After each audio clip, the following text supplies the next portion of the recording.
안녕하세요.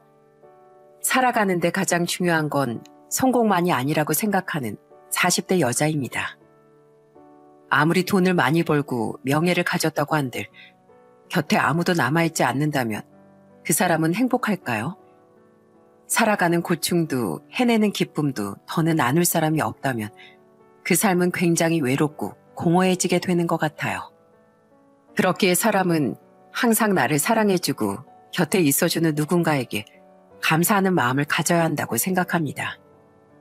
그 중요한 사실을 망각해 결국 가족을 잃은 사람을 전 알고 있는데요. 그 사람은 바로 제 전남편이에요. 가족의 소중함에 대해 망각했던 전남편은 결국 저와 아이들이라는 가족을 잃게 됐죠. 씁쓸하지만 제가 전남편을 떠나게 됐던 당시 일에 대해 지금부터 이야기를 시작해 볼게요. 저희 부모님은 서울에서 4시간가량 떨어진 지방에서 과수원을 운영하셨습니다. 그 규모가 제법 컸기에 저와 남동생은 부자는 아니어도 모자라진 않게 자랐어요. 그런 부모님 아래에서 열심히 공부해 대학을 졸업한 전 부모님의 과수원을 물려받은 동생과 달리 서울의 한 회사에 취업했습니다. 그리고 사회초년생 때 소개로 만난 남편과 연애를 하다 20대 중반에 결혼을 하게 됐어요.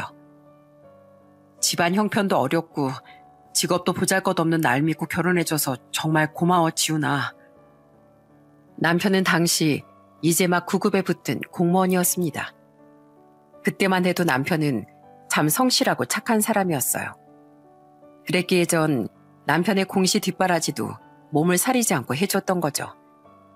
결혼 당시 형편이 어려웠던 시부모님은 우리에게 500만 원을 건네며 미안해하셨어요.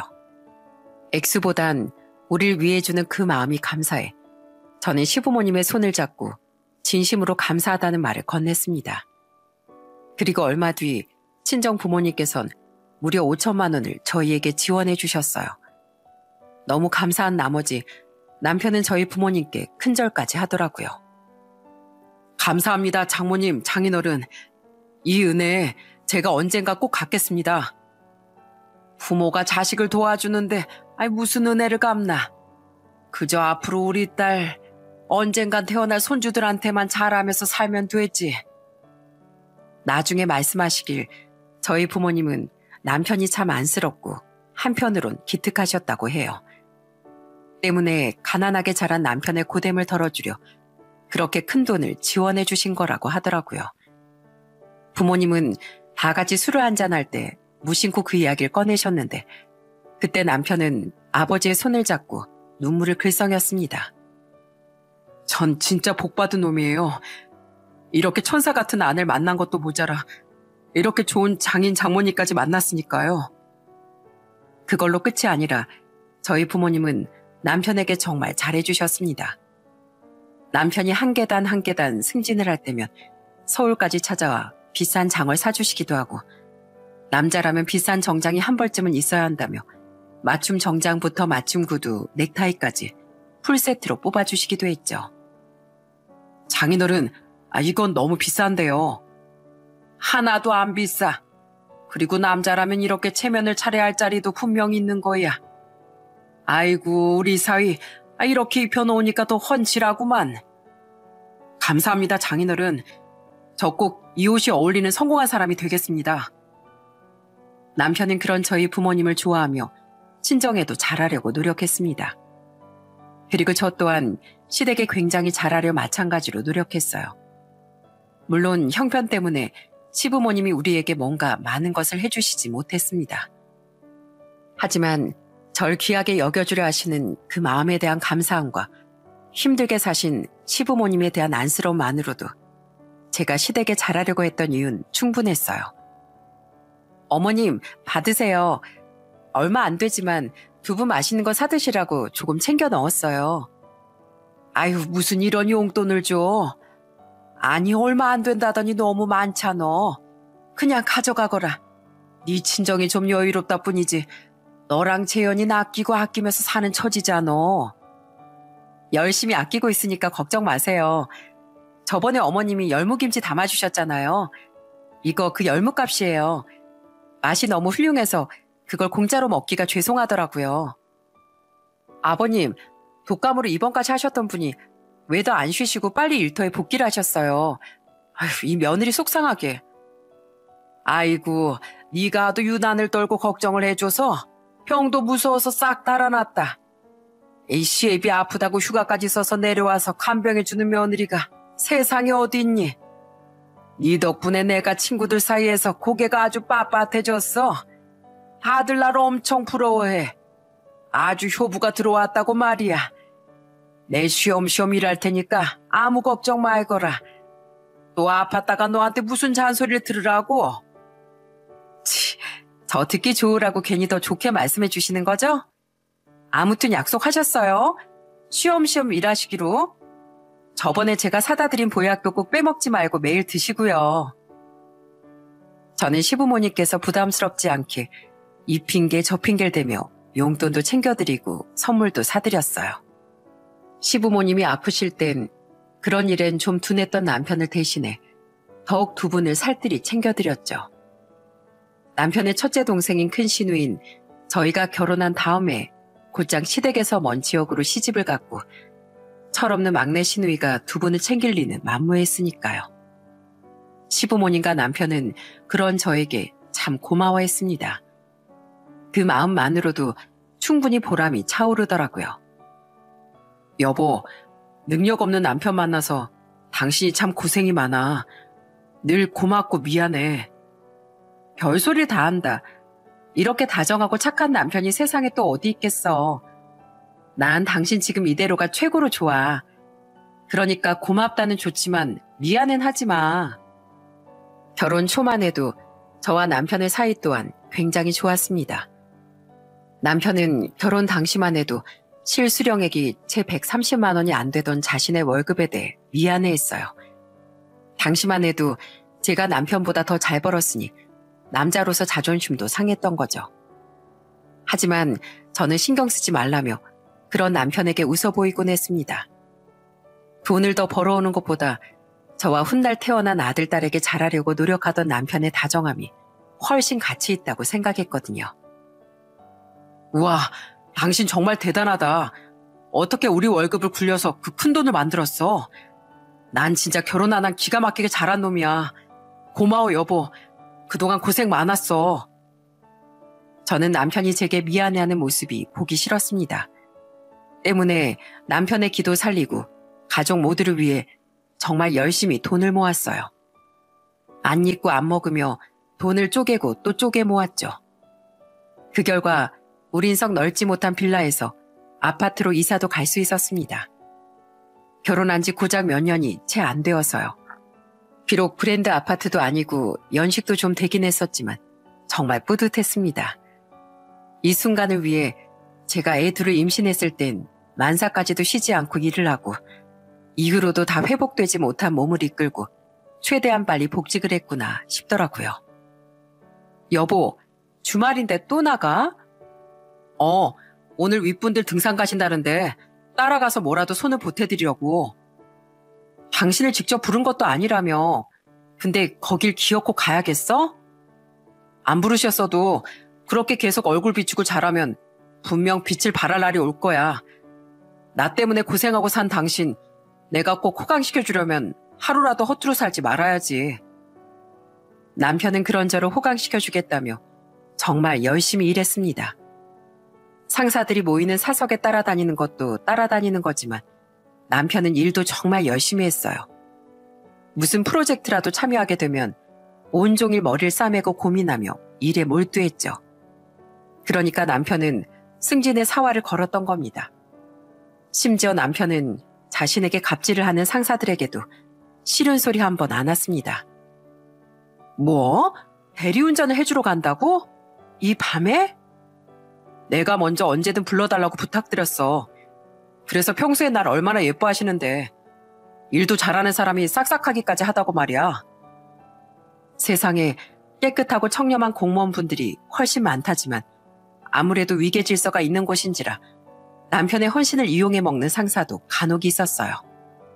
하지만 이 모든 것이 기회로 향하는 발판이라며 남편은 굴하지 않고 열과 성을 다했죠. 남편은 자신을 안쓰러워하는 제게 이렇게 말하곤 했죠. 기회는 누구에게나 오는 거지만 그 기회를 누구나 잡을 수 있는 건 아니야. 난 꼭 성공해서 집안을 일으킬 거야. 나한텐 그럴 만한 능력과 자격이 있어. 그런데 문제는 그 성공욕이 점차 가족에게서 남편을 빼앗아가기 시작했다는 겁니다. 남편은 해가 지날수록 저와 아이들에겐 관심조차 없어졌고 애들이 칭얼대기라도 하면 버럭 화까지 냈어요. 아빠, 이번 주말엔 우리랑 캠핑 같은 데 가주시면 안 돼요? 다른 애들은 다 아빠랑 주말에 놀러 다닌단 말이에요. 아이, 시끄러워. 니들이 지금 누구 덕분에 먹을 거 입을 거 걱정 안 하고 살고 있는지 몰라? 다 이 아빠가 주말도 없이 아등바등 노력한 덕분이야. 나 어릴 땐 밥 한 공기 부모님 눈치 보고 그랬다고. 복 받은 줄도 모르고. 놀러를 가긴 어딜 놀러 가. 당장 들어가 공부해. 공부만이 너희들 인생을 성공시켜 줄 수 있는 거야. 당신 애들 이렇게 철없게 키울 거야? 왜 괜히 나랑 애들한테 난리야. 당신이 애들이랑 제대로 놀아준 게 언젠지 나 기억도 안 나. 그리고 돈은 뭐 당신 혼자 벌어? 나도 벌어. 그래도 난 당신이 바빠 보이니까 아무 소리 않고 혼자 집안일에 애들까지 다 돌보잖아. 그런 나한테 고마워하지 못할 망정. 뭐? 애들을 이렇게 키울 거냐고? 우리 애들이 뭐가 어때서? 애들한테 다정한 말을 한마디도 안 해주는 주제. 맨날 보기만 하면 공부해라. 들어가라. 당신 이렇게 소리만 지르잖아. 당신이야말로 애들한테 애정을 좀 가져. 나만큼 바쁘고 열심히 사는 사람 있으면 나와보라 그래. 당신 좀 있으면 사모님 소리도 듣고 살 텐데 그럼 나한테 고마워해야 하는 거 아니야? 과수원 집 딸을 내가 무려 사모님으로 만들어주는데 남편한테 이런 취급이나 받고 있는데 다른 사람이 사모님이라고 해주는 게 무슨 소용이야? 아, 됐어. 애들이랑 안 놀아줄 거면 말지. 오랜만에 일찍 들어와서 왜 짜증이야? 남편은 자신의 일에 관련된 일이 아니면 뭐든 하찮게 여겼습니다. 남편이 처음부터 그랬던 건 물론 아니었어요.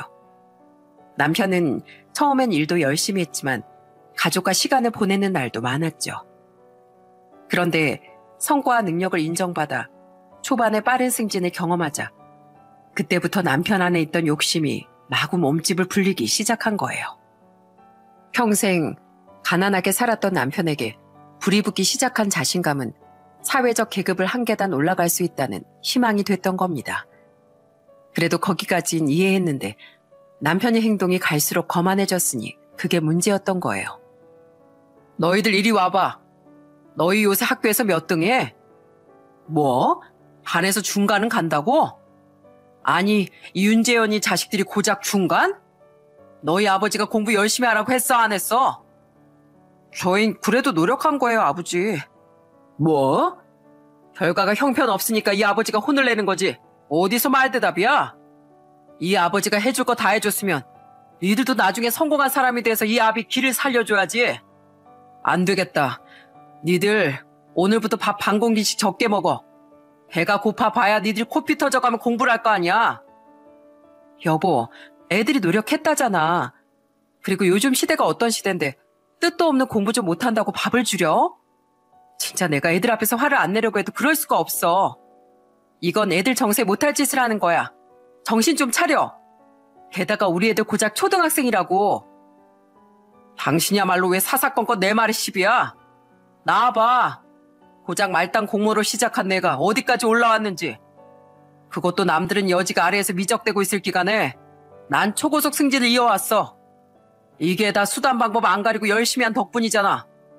그럼 얘들도 내 자식인데 당연히 날 본받아서 나처럼 살아야지. 애들은 당신 부속품이 아니야. 애들도 스스로 자기 인생에 대해 고찰하고 나아갈 권리가 있어. 당신 왜 이렇게 거만하고 교만해졌어?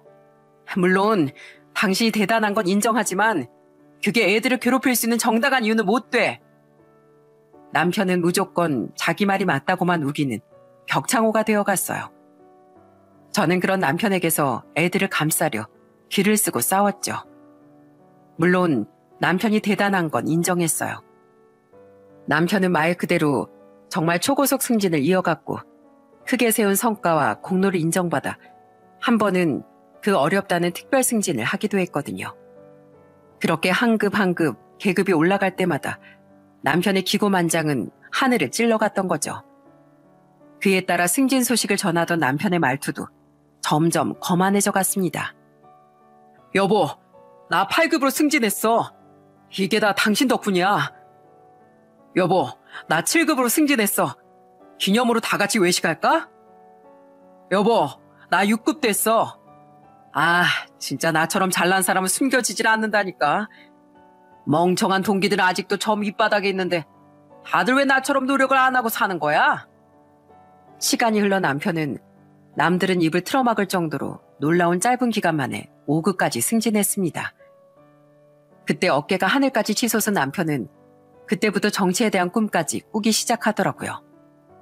여보, 나 이제 5급 공무원이야. 아무리 생각해도 나 같은 뛰어난 인재는 이대로 고인물에 있으면 안 될 것 같아. 축하해.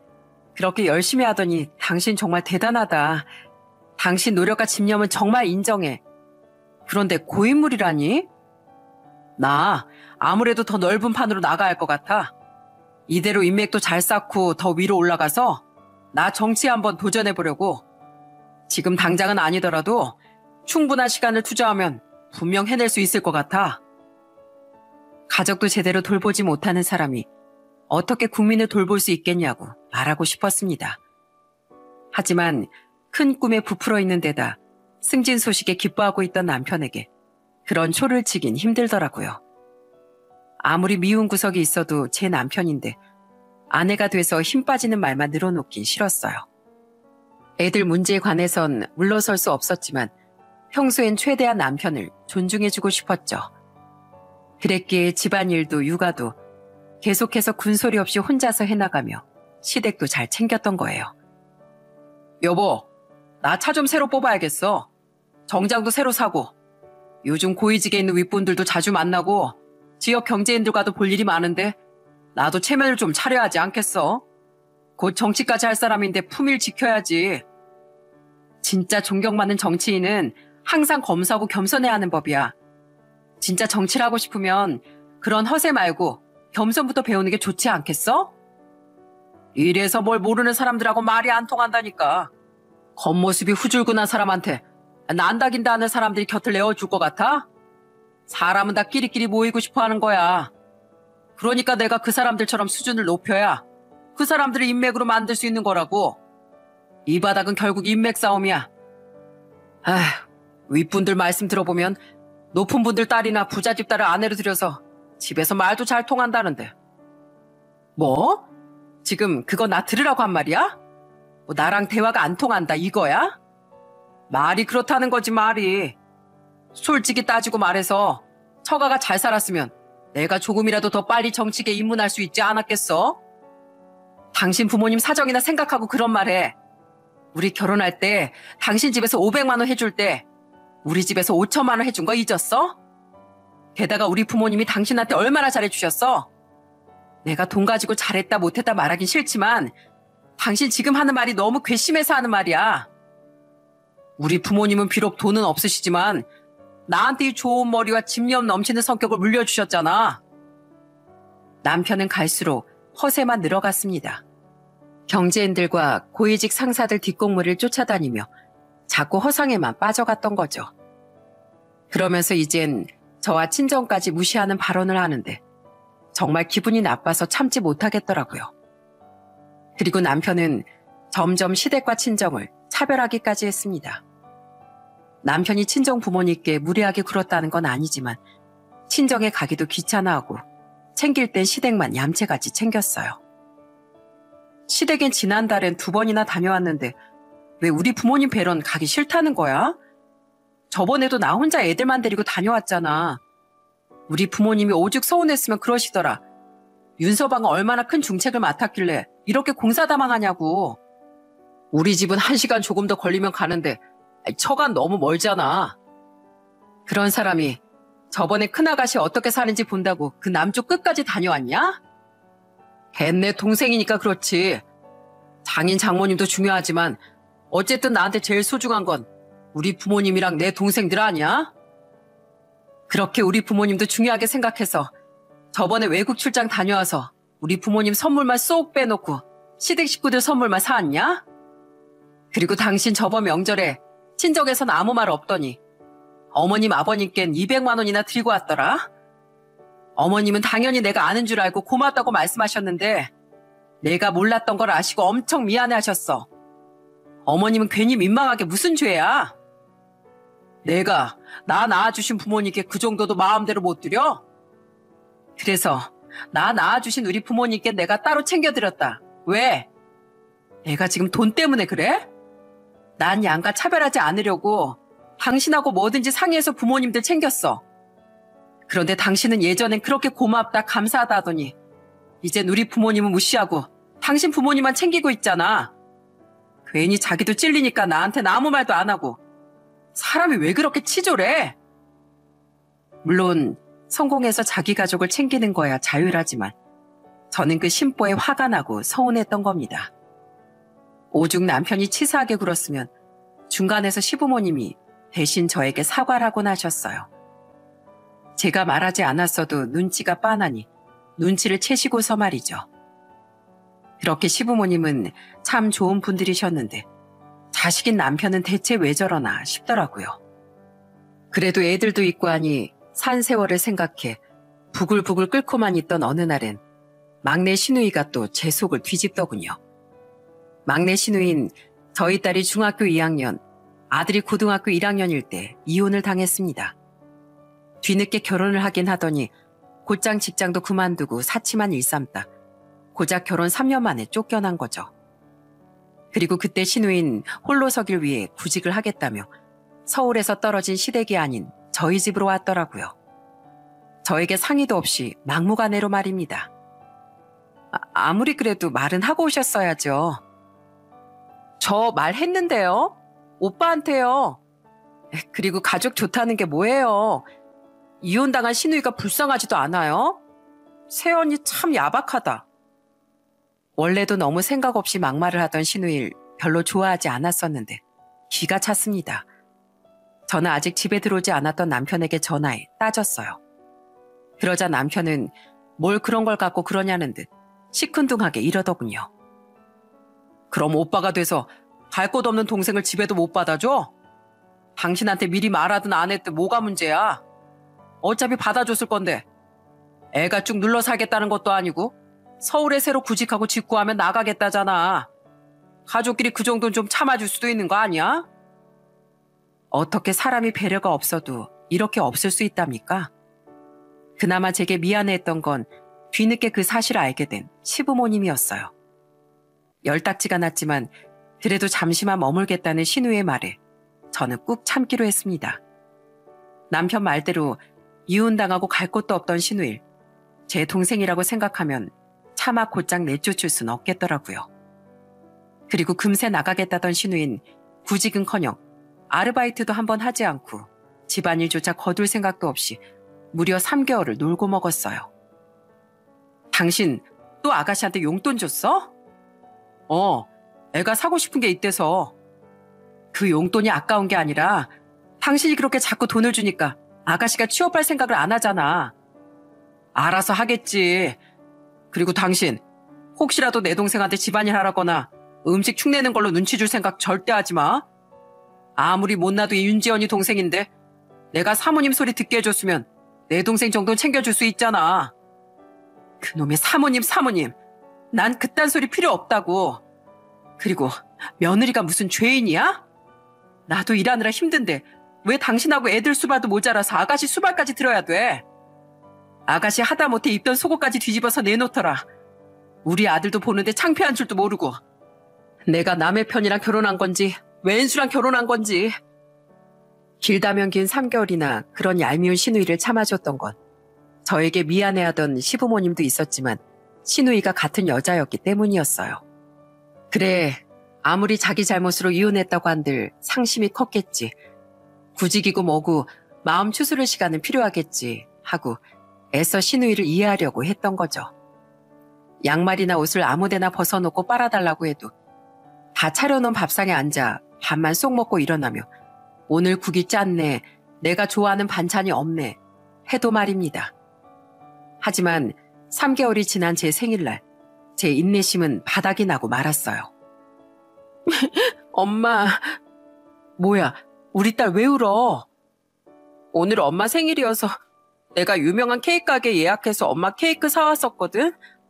나름 4만 원이 나는 비싼 케이크인데 그걸 고모가 혼자 다 먹어버렸어. 내가 엄마 기다리면서 잠깐 공부하고 있던 사이에. 어머니, 고모가 제가 어머니 드리려고 사온 립스틱도 먼저 개봉해서 발라보셨더라고요. 진짜 고모 언제 나가시는 거예요? 맨날 밥 같이 먹을 때도 고기 반찬만 쏙쏙 골라가고 예슬이가 제일 아끼는 티셔츠도 멋대로 잠옷으로 입고 다니고 진짜 저희 너무 스트레스 받아요. 야근 후에 집에 돌아와 보니 딸이 눈물을 뚝뚝 흘리고 있더군요. 그러니까 신우인 아이들이 용돈을 모아 저를 위해 사온 케이크를 혼자 다 먹어치우고 제 선물도 멋대로 개봉해서 사용까지 했던 거예요. 그때 애들은 자신들의 고모에 대한 불만을 강하게 터뜨렸습니다. 그리고 입을 삐죽 내밀던 신우의 말에 저는 냅다 소리를 지르고 말았어요. 야, 애 없는 나 서러워서 살겠냐? 어차피 그 케이크 다 같이 나눠 먹으려고 산 거잖아. 나도 니들 가족인데 맛있어서 좀 다 먹은 거 가지고 무슨 사람을 죄인으로 만들어. 치사하게. 그리고 립스틱이야. 어차피 개봉해봐서 예쁘면 나도 빌려 쓰고 할 텐데 먼저 뜯어본 게 뭐 그렇게 잘못이야? 오빠 애들 진짜 너무하다. 그래, 민성이 예슬이 가족끼리 그렇게 치사하게 구는 거 아니야. 니들 엄마 생일 그게 뭐가 그렇게 중요하다고 이 난리야? 얼른 고모한테 사과드려. 사과 같은 소리 하네. 애들이 엄마 생각해서 사온 선물을 냅다 혼자 다 먹어버리고 뜯어버리는 게 고모라는 사람이 할 짓이야? 당신은 내 생일이라고 꽃 한 송이 안 사온 사람이 뭐? 생일 그게 뭐가 그렇게 중요하냐고? 그런 인간이 자기 생일은 대단한 윤지연이 탄신일이라고 인당 15만 원이 넘는 식당 예약해서 시댁 식구들까지 죄다 데리고 가냐? 여보, 아니 지금 애들하고 내 동생 보는데 나한테 소리 지르는 거야? 왜? 나도 입이 뚫렸는데 내 마음대로 소리도 못 질러? 당신이 당신 혼자 잘 나가서 거기까지 올라가고 당신 부모님, 동생들한테 잘할 수 있게 된 것 같아? 물론 당신 노력도 있었지만 그 뒤엔 분명히 내 노력과 헌신이 있었어. 당신이 공무원이 되기 전부터 뒷바라지한 바로 나. 근데 그런 내 생일, 내 고생은 붕어대가리 마냥 잊어버리고 당신 동생만 다 이해해달라고? 난 더 이상 못해. 새언니, 뭘 이해 못하겠다는 거예요? 아가씨 행동 전부 다요. 내가 무슨 아가씨 하녀예요? 자기 속옷 하나 제대로 뒤집어 놓지도 않는 아가씨 행동을 난 그래도 최대한 이해해 주려고 노력했어요. 근데 고마워하기는커녕 불만만 많고 하다못해 조카들이 코 묻은 돈으로 산 것들까지 당연하게 뺏어가는 아가씨를 내가 더 이상 왜 이해해줘야 돼요? 애들 보기 창피한 줄 아세요? 어머, 무서워라. 알겠어요. 이제 좀 조심하면 되잖아요. 그리고 안 그래도 저도 불편해서 나가려고 했거든요. 저는 남편이고 신우이고 뭐고 다 잡아먹을 듯이 길길이 날뛰었습니다. 그러자 천하태평하던 신우인 잔뜩 위축돼서 제 눈치를 보더라고요. 그리곤 대뜸 그날 밤에 도망가듯 시댁으로 들어가 버렸죠. 그리고 그 뒤로도 한참 동안을 제대로 취업도 않고 형편 어려운 시부모님께 빌부터 살았어요. 이후 남편은 얼렁뚱땅 아무 일도 없었다는 듯 굴었지만 제 마음엔 남편에 대한 정남이가 한층 더 뚝 떨어진 뒤였습니다. 그렇게 우리 사이는 점점 더 멀어져 갔죠. 아이들 또한 남편을 굉장히 불편해했고 같이 소파에 앉게 되기라도 하면 아이들은 은근슬쩍 자리까지 피했어요. 저는 정말 많은 고민을 했습니다. 애들이 한참 예민한 시기였던지라 대체 뭐가 맞는 행동인지 결론을 내리기 힘들었거든요. 저도 친정도 무시하는 남편이 꼴도 보기 싫었지만 저는 아이들을 위해 참고 살았어요. 그런데 애들이 남편을 그렇게 불편해하기까지 하니 애들이 상처받지 않게 하기 위해 조금 더 참고 살아야 하는지 아니면 차라리 이혼하는 게 아이들을 더 위해주는 방법인지 헷갈리더라고요.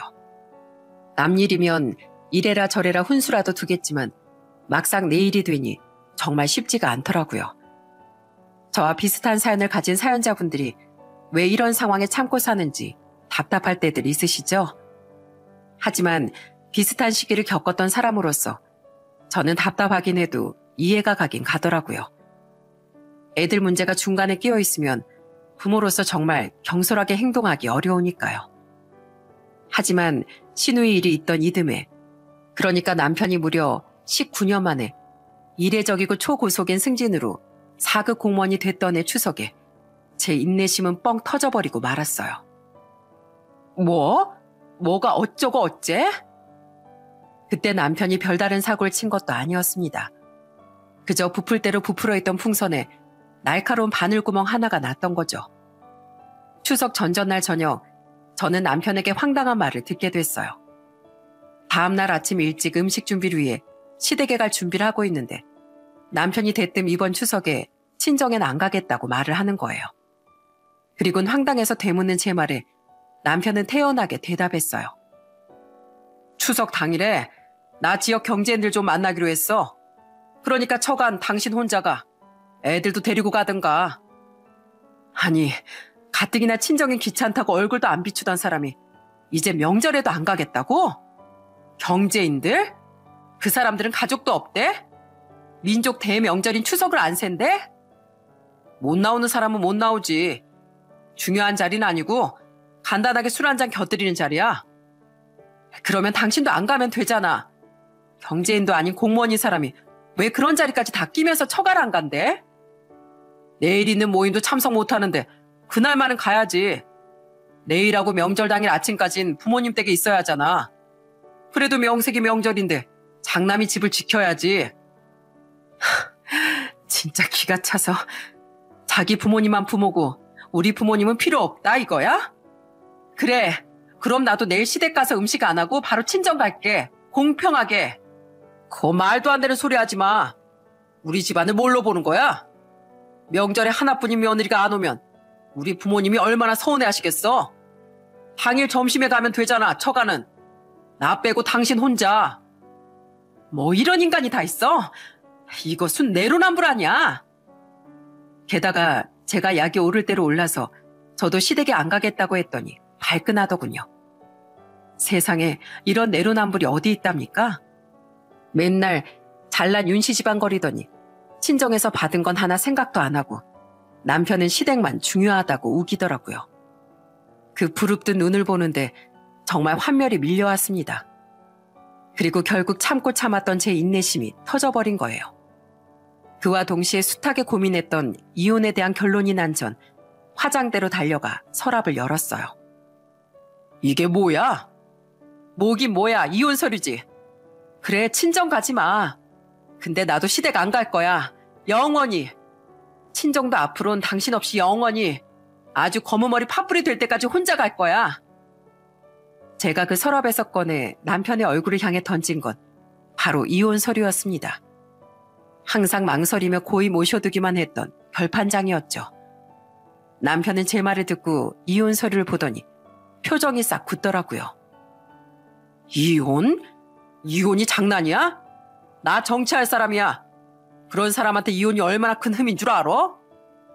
당신은 인성 자체가 흠인데 그깟 틈 하나 더 생긴다고 티가 날 것 같아? 뭐? 흠? 그래, 흠. 정치? 내가 그동안 꾹 참고 말을 안 했는데 오늘은 해야겠다. 정치는 뭐 아무나 하니? 그래, 당신 잘나서 그 대단한 4급 공무원도 됐어. 그런데 세상에 잘난 사람이 당신 혼자인 줄 알아? 진짜 정치의 뜻을 두려면 당신 인성부터 다시 빡빡 씻고 정돈해. 당신한테 그렇게 잘해준 우리 친정 부모님한테도 공시 뒷바라지하고 그렇게 열심히 내조했던 나한테도 고마운 줄 하나 모르는 사람이 정치를 어떻게 제대로 하겠어? 감사할 줄 모르는 사람이 국민들 마음을 어떻게 헤아리겠냐고. 자식들 키우는 일도 건성건성인 사람이 나라를 키워? 지나가던 개가 웃겠다.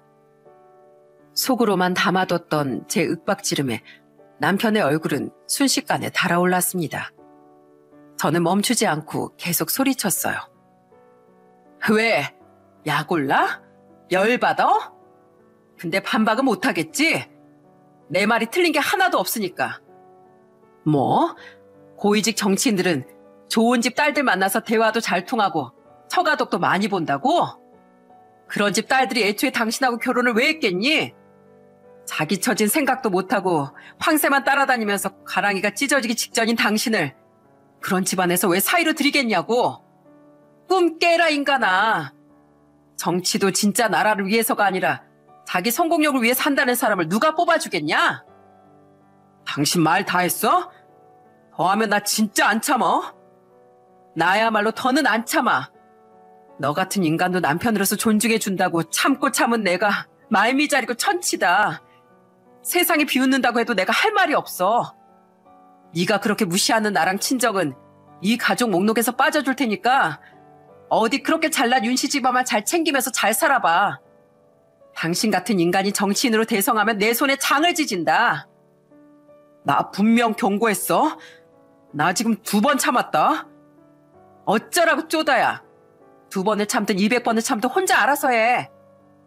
내가 진짜 이혼하자고 하는 것 같으니까 자존심 세우면서 현실 부정하고 싶나 본데 이미 게임 끝났어. 혼자 어디 잘 먹고 잘 살아봐라. 센 척을 했지만 남편은 흔들리는 눈빛으로 계속 저를 붙잡으려고 했습니다. 그렇게 절 무시하더니 막상 이혼하자니까 될지 안 될지도 모르는 정치인 인생이 걱정이 됐던 모양이더라고요. 아니면 제가 자신을 진짜 떠날 거라곤 상상해 본 적도 없거나요. 그러거나 말거나 저는 남편을 두고 곧장 친정으로 가버렸습니다. 간단한 짐과 함께 2 아이도 차에 태우고서요. 이런 상황에 애들은 당장 어떻게 해야 하나 잠시 고민했지만 그럴 것도 없던 게 애들이 먼저 저를 따라 나서더라고요. 아버지랑 셋이 있을 생각하니까 벌써부터 숨막혀 엄마. 우린 엄마랑 무조건 같이 갈 거예요. 설마 아버지랑 이혼할 때 저희 안 데리고 가실 건 아니죠? 하고 말하면서요. 그렇게 잘난 척하던 남편은 저뿐 아니라 아이들에게까지 한순간에 버림을 받았던 거예요.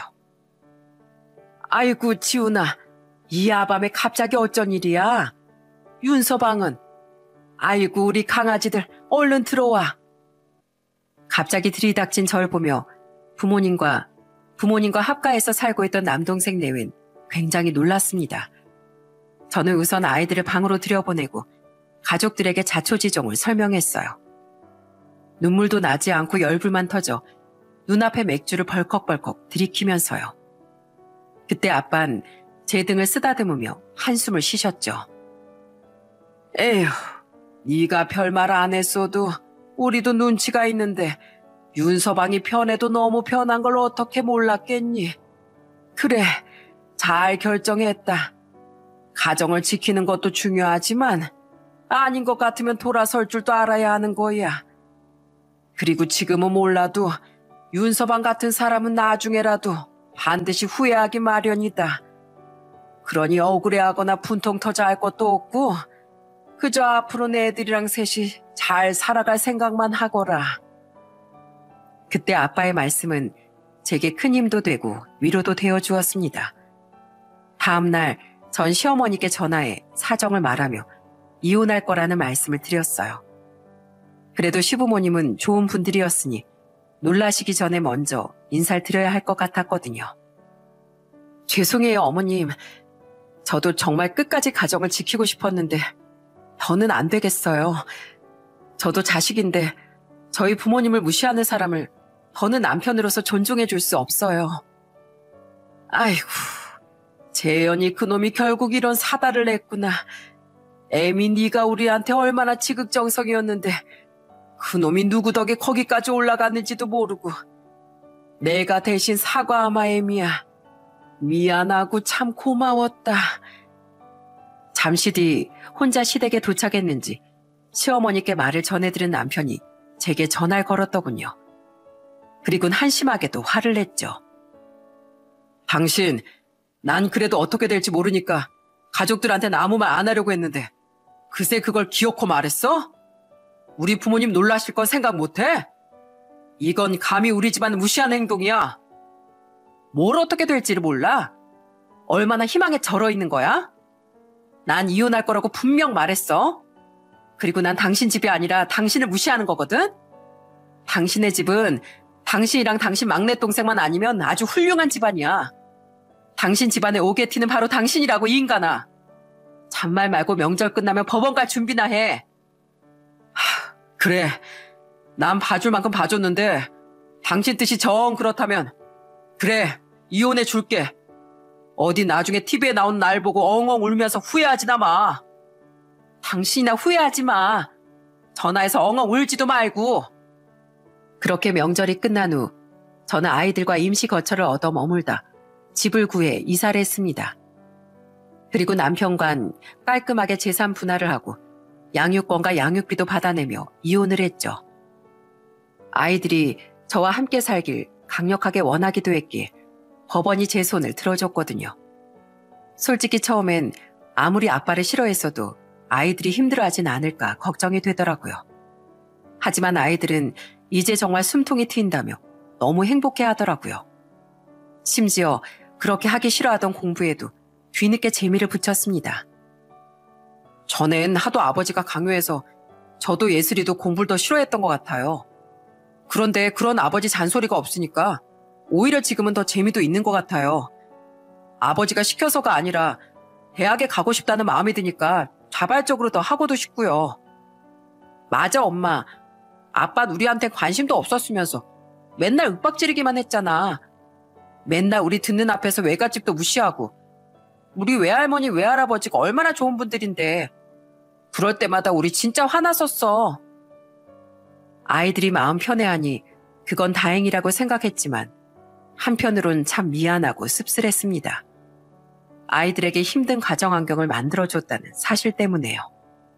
때문에 저는 앞으로 아이들에게 아빠의 빈자리까지 모두 채워줄 수 있는 든든한 엄마로서 살아가려고 노력할 거예요. 그리고 저 또한 새로 시작하게 된 제2의 인생을 아주 힘차게 살아보려고 합니다. 한편 제가 남편과 이혼한 진 1년이 다 되어가는데 얼마 전 남편에게서 전화를 한 통 받았어요. 아이들이 있다 보니 저는 무작정 전 남편의 연락을 피하지 못했거든요. 그런데 저와 이혼한 지 얼마나 됐다고 전 남편의 처지는 전과 달리 꽤 기울어 있더군요. 여보, 뭐야, 당신 술 마셨어? 속상해서 한잔 했어. 여보, 나 얼마 전에 5급으로 강등당했다? 뭐? 왜?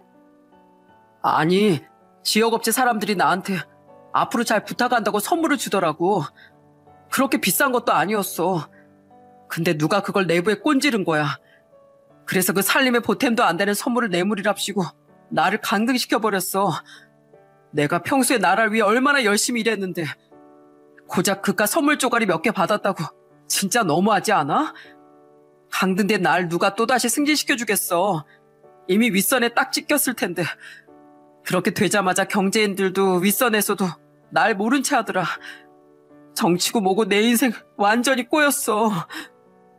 높은 자리에 있을수록 행동을 조심했었어야지. 당신이 잘못해놓고 누굴 원망해? 그리고 이제 우린 남남인데 그걸 왜 나한테 하소연이야? 딴 데 가서 해. 다른데 하소연할 데가 어딨어. 맨날 일적으로만 사람들을 만났지. 이런 말 할 사람은 아무리 생각해봐도 당신밖에 없더라. 여보, 나 요즘 당신의 빈자리가 너무 뼈저리게 느껴져.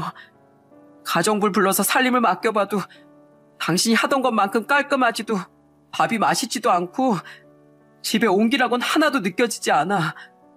내가 집에 돌아오면 인사해주던 애들 목소리도 그립고 나한테 잔소리해주던 당신 얼굴도 너무 그리워.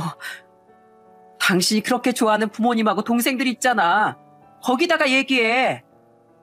우리 부모님은 나한테 은혜도 모르는 놈이라면서 나만 보면 화를 내고 잔소리 하시는데 내가 무슨 말을 더 하겠어. 둘째야 자기 먹고 사느라 바쁘고 막내는 잠깐 집에 들어와 살았었는데 내가 내쫓아버렸어. 당신도 애들도 없으니 자기가 들어와서 살고 싶다길래 집안일이나 해보라고 오라고 했거든? 그런데 집안일은커녕 집은 나 혼자 있을 때보다 더 돼지우리해. 맨날 용돈만 달라고 성하더라고. 이제 예전에 당신이 왜 그렇게 걔 때문에 화를 냈었는지 알 것 같았어. 너무 늦었지만 그때에도 평소에 당신하고 처갈 무시했던 것도 정말 미안해. 전 남편은 이제 와서 후회한다며 제발 돌아와 달라고 엉엉 울기까지 했습니다. 있을 땐 고마운 줄 몰랐었지만 없어져 보니 제 소중함을 알겠다고요. 하지만 이미 돌아갈 마음조차 남아있지 않던 전 야단치듯 이렇게 말하곤 전화를 끊었어요. 이미 늦었어. 난 당신한테 정말 오랜 시간 동안 기회를 줬어. 나도 정해진 체력이라는 게 있는 사람이고 당신 옆에서 버틸 체력은 진즉 고갈된 지 오래야. 그러니까 난 날 위해서도 애들을 위해서도 당신하고는 절대 재결합하지 않을 거야. 여보, 나 이제 당신 여보 아니거든? 그리고 당신은 고작 선물 몇 개 받았다고 강등당한 걸 억울해하는데 이건 내가 확실히 짚고 넘어가야겠어. 다른 공무원들은 뭐 그런 걸 받을 줄 몰라서 안 받는 게 아니라 원칙을 지키는 거야. 누구보다 청렴 결백해야 할 공무원의 신분을 자각하고서. 그런데 그런 사람들이랑 다르게 부패 공무원 놀이하면서 자기 무덤을 직접 한 건 당신이야. 그리고 당신 같은 몇몇 때문에 깨끗하게 열심히 일하는 대다수의 공무원들이 욕먹는 거야. 그러니까 공무원 얼굴에 먹칠 그만하고 제발 정신 차려. 끊어. 이후 마지막 양심은 있었는지 전 남편은 더 이상 제게 매달리지 못했습니다. 그렇게 전 남편은 승승장구하던 길에서 브레이크가 걸린 채 지금은 혼자 쓸쓸히 지내고 있어요. 그렇게 연줄연줄거리던 사람들에게 외면당한 채로요. 이제 와서 후회한들 어쩌겠습니까? 이미 저는 전 남편과 다른 길을 걷고 있고 제 아이들과 열심히 살아가느라 전 남편에게까지 신경 써줄 여유는 없는데요. 그래도 같이 산 세월을 생각해 앞으로 전 남편이 제발 정신 차리고 아직 곁에 남은 가족인 시부모님께 효도하며 똑바로 살기를 바라줄 뿐이죠. 간혹 주위를 보면 제 남편처럼 성공욕에 눈이 멀어 가족을 등한시하고 그걸로도 모자라 거만함에 취해 살아가는 사람들이 있더군요. 그 거만함과 욕구는 더 큰 욕심이 되어 결국 자신을 잡아먹게 될 거라는 것도 모르고 말입니다. 그리고 뒤늦게 뒤를 돌아보며 후회하게 됐을 때 그곳에 위로받을 한 사람의 가족이라도 있길 바란다면 제발 더 늦기 전에 가족에게만큼은 잘하라는 말을 하고 싶어요. 힘들 때 내 곁을 지켜준 가족에게조차 잘하지 못하는 사람이 나란 일을 하거나 회사의 높은 자리에 올라간다고 한들 국민 한 사람, 직원 한 명 모두를 소중히 여길 수 있겠습니까?